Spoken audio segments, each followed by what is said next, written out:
Welcome, my friends, to the Horror Chronicles channel.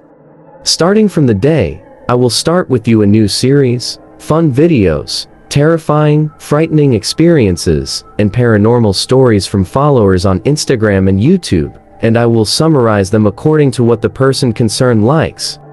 Today's story certainly has pseudonyms because the owner of a story has privacy, and we will respect the privacy of followers. Before we start the story, I would like to remind you to subscribe and press the notification button to receive all new terrifying stories. And if you like the video, don't forget to hit the like button and share it with your friends. Enjoy watching. Short intro and we'll get started.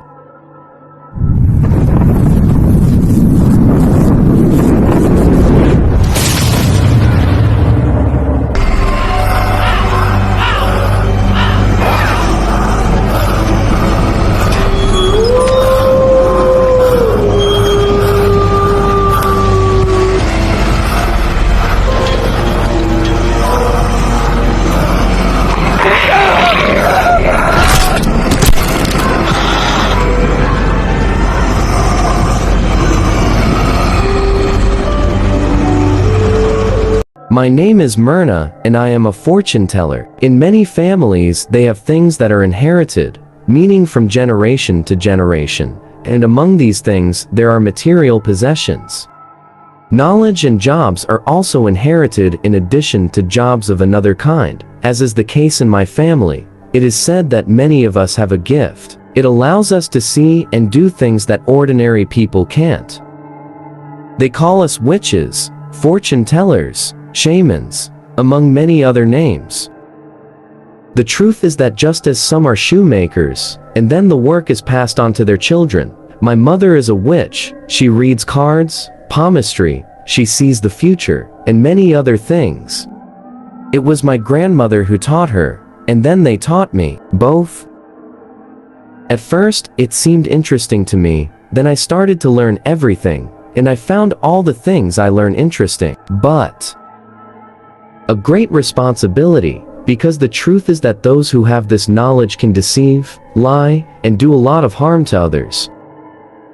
My grandmother told me that this gift is passed down from generation to generation in the family, sometimes to men, but more commonly to women. She told me it all started with my grandmother, an indigenous woman who was the daughter of a shaman. This was during a period after the arrival of the Spaniards to the continent. She says that she fell in love with a gypsy who came on a ship from Spain.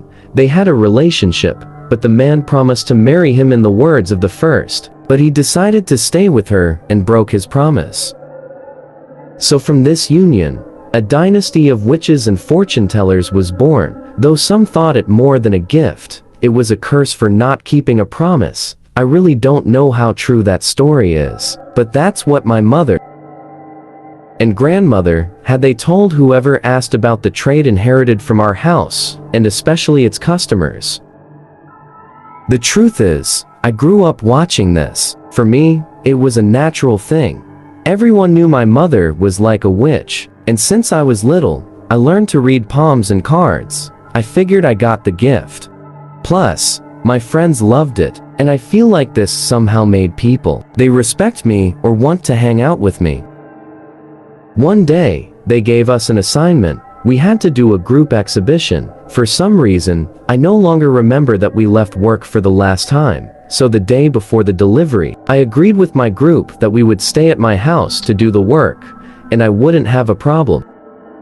We were 4 friends. I remember it took us several hours to finish, but when we did, we decided to relax and start talking, until someone asked me to read the future.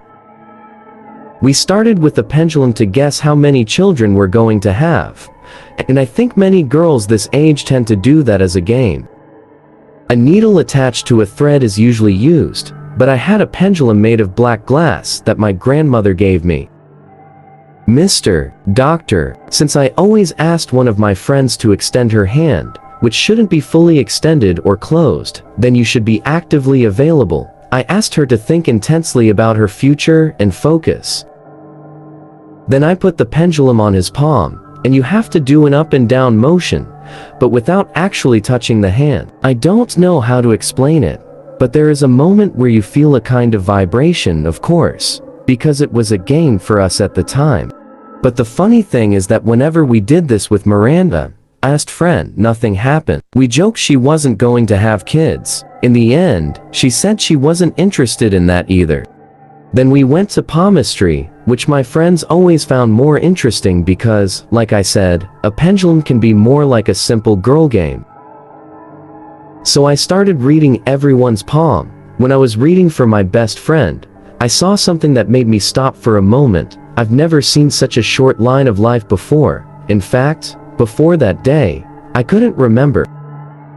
She wanted to know what she meant, and though I was afraid to know the answer, I told her I wasn't sure. I tried to sound carefree, because the truth is that as our lives go on, we take different paths until our destiny changes. Nothing is written, so it came to my mind to tell them we'd better watch a movie. But Miranda wasn't happy with reading, and at that time, she was the only person I told who actually knew how to read letters, so she insisted. I read it to her to see what it meant to read her hand, and though I didn't want to at first, I ended up accepting because they all insisted on me. So I looked up the letters my mom kept in her locker, tried not to tell her, but somehow she sensed what I was doing and called me from the room I was watching TV in, telling her we were just passing by then, for a while because we had already finished our schoolwork. She told me she wouldn't hold me back from anything, but once I learned something that was almost impossible to change. I didn't care much for her because I was in a hurry to get back to my friends. I went back to my room. Everyone was excited to ask questions about their love life.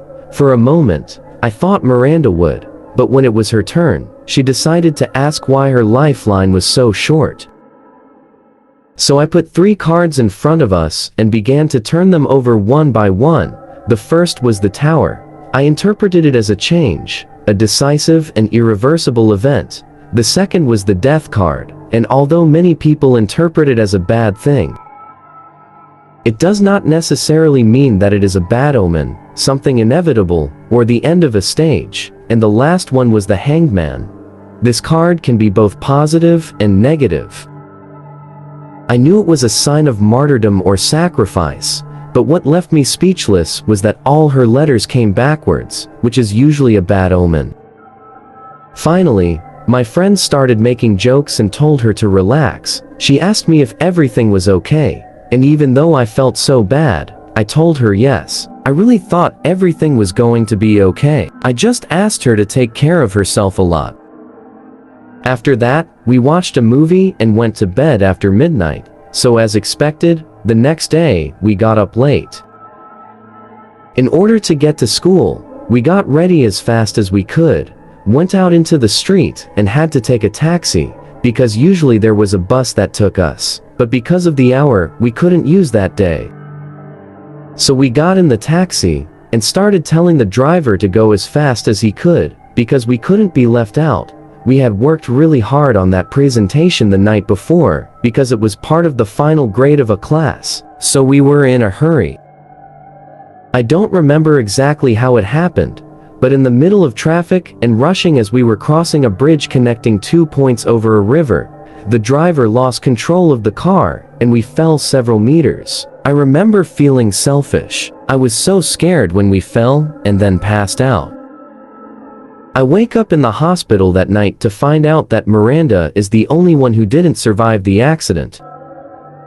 The next day, I was able to leave in time for the funeral. The whole school attended the will. Many went to the cemetery. I felt devastated. I remember that sometime when we were at the funeral, I felt like she was there. When I looked where she was, it was her parents. I saw light in the form of a silhouette. It was her, but no one could see her. That same night, I had a dream, but more than that, I feel that this is how my girlfriend said goodbye to me. In the dream, I was in a kind of forest. The trees were very tall. I could hear the sound of a waterfall in the distance. Then someone was holding my hand. I could not see his face clearly, but I could hear his voice. It was my friend. She started talking to me, and it was as if she was reading my thoughts. I thought if she had been somehow more accurate in her future predictions, maybe she would have been able to avoid the accident. But she told me that there are things that cannot and should not be changed. I felt guilty about anything, and then she said goodbye, and I never saw her again.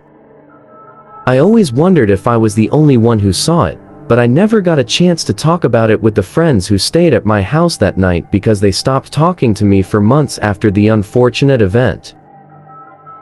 Later, they confessed to me that they also felt somewhat guilty and began to fear me, the truth being that our friendship was never the same again, as my other classmates found out, and no one wanted to be near me anymore. Even after a while, everyone started to forget about it, but during that time in my life, I thought about the gift my family bequeathed to me. I decided I didn't want to follow the path of my mother and grandmother, because to this day, I think there are things that are better not to know.